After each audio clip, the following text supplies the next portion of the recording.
Bonjour à tous, aujourd'hui on se retrouve pour un petit exercice qui est plutôt à propos puisqu'on va parler de Usain Bolt et de son record du monde du 100 mètres et on va s'amuser à calculer sa vitesse moyenne que l'on exprimera tour à tour en mètres par seconde puis kilomètres par heure. Alors il faut savoir que Usain Bolt a couru le 100 mètres, donc la distance égale 100 mètres. Je note toujours les éléments importants de l'énoncé avec un temps de t de 9 secondes et 58 centièmes, donc qui est égal à 9,58 secondes.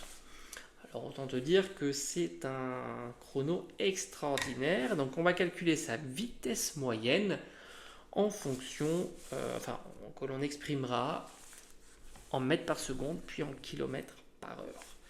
Donc on va rappeler tout simplement l'expression de la vitesse, c'est très simple, V égale la distance parcourue divisée par un temps. Tu me diras, ça semble trivial puisque l'unité de la vitesse c'est une distance divisée par un temps. Ça vient de là évidemment. Il nous suffira de remplacer par les éléments qu'on a dans l'énoncé, puisque au fond le temps est exprimé en secondes et la distance en mètres, donc pas de difficulté. 100 divisé par 9,58, qui nous donne une valeur de 10,44 mètres par seconde. Imagine-toi qu'il parcourt plus de 10 mètres en l'espace d'une seconde. Maintenant, je vais exprimer cette vitesse de 10,44 mètres par seconde en kilomètres par heure. Et il me suffira tout simplement de multiplier par 3,6. Alors, soit tu le sais que quand tu passes de mètres par seconde à kilomètre par heure, tu multiplies par 3,6, soit tout simplement, tu fais la conversion.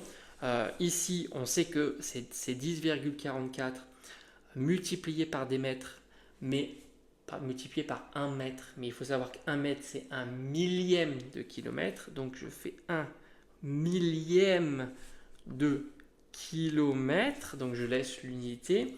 Et là, on a divisé par des secondes. Et là, une seconde, c'est un 3600 millième d'heure.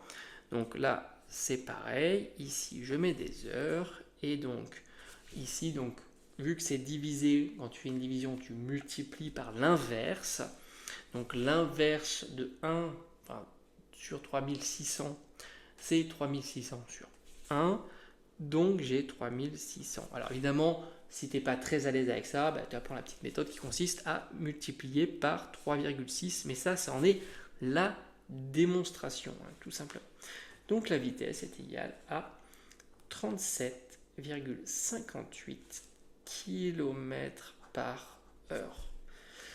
Et oui, c'est assez important. Il parcourt donc les 100 mètres avec une vitesse moyenne de 37,58 km par heure. Ça ne veut pas dire qu'il ne dépasse pas cette vitesse à un instant T donné. Alors, évidemment, durant son parcours, il va avoir une vitesse max plus importante. Alors, je l'ignore évidemment, peut-être 45 km par heure, mais ça, c'est sur l'intégralité de sa course de 0 mètre à 100 mètres. Il fait cette moyenne-là. Voilà, j'espère qu'en tous les cas, c'est très clair pour toi. Si tu as la moindre question, n'hésite pas à les poser dans l'espace des commentaires. Allez, à bientôt.